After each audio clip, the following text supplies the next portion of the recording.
Hello everyone, good evening. कैसे हैं आप सब लोग? आई होप सभी ठीक होंगे। वैसे तो मैं किसी न किसी टॉपिक को लेकर के आती रहती हूँ और आजकल का मेरा टॉपिक आप लोगों को पता ही है, लेकिन आज मैं उस पर बात नहीं करूंगी। आज का जो मेरा टॉपिक है वो कुछ और है। आज मैं बात करना चाहूंगी नशाखोरी के बारे में। और उससे पहले मैं आप लोगों को सभी को थैंक यू बोलना चाहती हूँ मेरे चैनल को सब्सक्राइब करने के लिए और मेरी वीडियो को लाइक करने के लिए और मेरी वीडियोस को पूरा देखने के लिए। तो मैं आप लोगों से रिक्वेस्ट करती हूँ कि प्लीज आगे भी मेरे साथ बने रहें। मैं जब भी आऊंगी कुछ ना कुछ बात लेकर के आऊंगी आप लोगों के बीच में, और उससे कुछ ना कुछ आप लोगों को सीखने को जरूर मिल सकता है। हो सकता है कि वो बात आपके कभी काम आ जाए।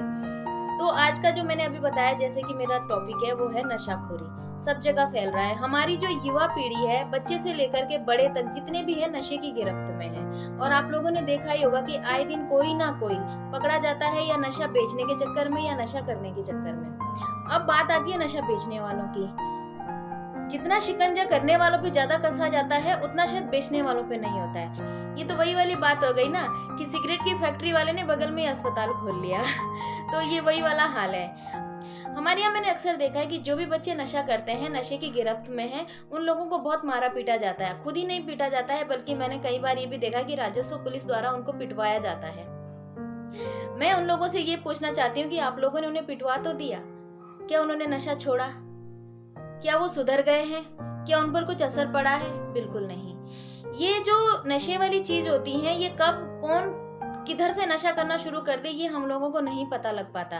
मैं इस चीज का दोष लोगों को नहीं देती हूँ, खुद अपने आप को देती हूँ कि अगर हमारे घर में भी कोई नशा करने वाला व्यक्ति है तो उसको सुधारने की जिम्मेदारी सबसे पहले हमारी बनती है, ना कि समाज की, ना कि पुलिस की, ना किसी और की। हम पुलिस प्रशासन पे उंगली नहीं उठा सकते, हम समाज पर उंगली नहीं उठा सकते। उंगली उठाइए तो खुद के गिरेबान पे उठाइए। खुद के लिए आप कहें कि आपने अपने बच्चे की परवरिश कहाँ कम कर दी और कहाँ ऐसा हो गया कि जहाँ ये नशे की गिरफ्त में आ गया। अच्छा, हमारे यहाँ के लोग क्या करते हैं, अक्सर अगर उनको लगता है कि उनका बच्चा नशे में, किसी ने आकर के शिकायत कर दी कि आपका बच्चा जी उस जगह पे नशा कर रहा था, तो घर वाले उसे बहुत मारेंगे पीटेंगे। मारने पीटने के बाद उसको कहते हैं कि तू घर से निकल जा, हमारा तुझसे कोई लेना देना नहीं है। और फिर वो कितनी भी बार घर आए उसको घर में नहीं आने देते हैं। यहाँ आप सबसे बड़ी कमी करते हैं। क्यों? क्योंकि वो नशे में क्यों पड़ा है आपने ये जानने की कोशिश नहीं की। वो ये गलत संगति क्यों कर रहा है आपने ये जानने की कोशिश नहीं की। अगर आप थोड़ा सा ये जान लेते तो हो सकता है कि आपके बच्चे की जान बच जाए। आप लोगों को शायद पता ही होगा कि जो भी व्यक्ति नशा करता है उनका शरीर बहुत ज्यादा खोखला हो जाता है, और एक टाइम ऐसा आता है कि जब वो बहुत ज्यादा नशा कर ले तो उनको ब्रेन हेमरेज और भी कई तरीके की बीमारियां लग जाती है। ब्रेन हेमरेज के कारण मृत्यु भी हो सकती है, और ये आप अच्छे से जानते हैं।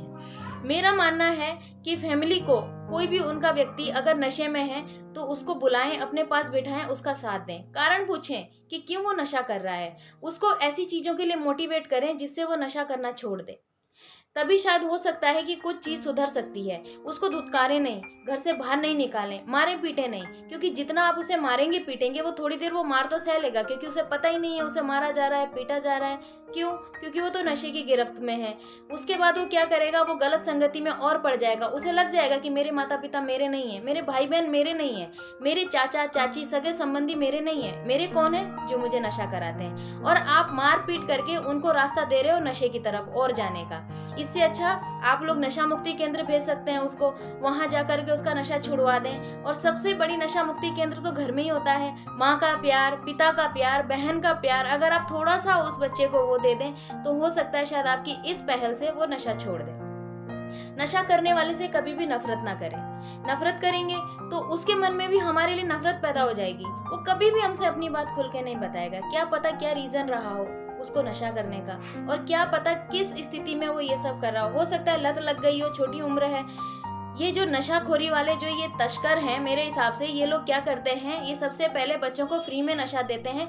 उसके बाद जब इनको लगता है कि इसको इसकी लत लग गई है तो ये पैसों में देते हैं। और वो जो छोटी उम्र के बच्चे होते हैं उनके पास पैसा वैसा नहीं होता है, वो चोरी चकारी ये सारी चीजें करके लूटपाट करके पैसा इकट्ठा करते हैं और नशा करना शुरू कर देते हैं। फिर ये जो तस्कर होते हैं ये उनको सलाह देते हैं कि यार तेरे पास पैसे तो होते नहीं है, तू एक काम कर, मैं तुझे कुछ नशे की चीजें देता हूँ, तू ये अपने इलाके में जाके बेच देना, तुझे तू पैसे भी कमा लेगा, तेरे अपने लिए भी हो जाएगा। तो ये सारी चीजें होती है। इन सब चीजों से बचने के लिए क्यों ना हम अपने बच्चे को खुद ही सुधार दें, क्यों ना हम उसकी एक्टिविटी पर ध्यान दें, क्यों ना हम उसको ये देखें कि वो कहाँ जा रहा है, क्या कर रहा है, किस तरीके की उसकी एक्टिविटीज और किस संगति में वो पढ़ रहा है। ये पहल तो हमें ही करनी होगी ना। मार पीट कर हम उन्हें नहीं सुधार सकते। आप उन्हें मारेंगे? उनका शरीर तो इतना खोखला हो चुका है, आपने उनको एक ही जोर से मार दिया, वहीं वो मरमुरा गए।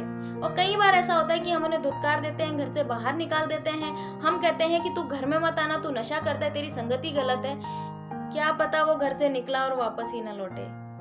तो मैं सभी माता पिता और सभी फैमिली वालों से यही कहना चाहती हूँ कि हमारे समाज में, हमारे हर जगह, हर गली नुक्कड़ जहाँ पर भी आप जाते हैं, नशाखोरी बहुत ज़्यादा है। और बहुत जगह ये आपको देखने को मिलेगा। कोई भी जगह आप ले लीजिए, अपने आप को आप स्वयं बचाएं, अपने बच्चों को बचाएं, उनको धुतकारें नहीं, उनसे प्यार करें। और बाकी इन सब चीज़ों में उनको ना पढ़ने दें। जो चीज़ों में वो पढ़ चुके हैं उनको मोटिवेट करें अपने भविष्य की तरफ। तभी शायद हमारे देश का भविष्य सुधर सकेगा, हमारे युवा सुधर सकेंगे। क्योंकि अगर अभी से हमारे देश का भविष्य खराब हो गया तो ये बच्चे नशे की गिरफ्त से कभी नहीं निकल पाएंगे। मैंने बहुत सारे देखे हैं लोगों को, ज़्यादा से ज़्यादा जितने भी कारागार में बच्चे होते हैं एनडीपीएस में होते हैं, और जिसे देखकर मुझे बहुत दुख लगता है। तो आज के लिए सिर्फ इतना ही। मैं फिर आऊँगी किसी और वीडियो में बात करने के लिए। Thank you so much.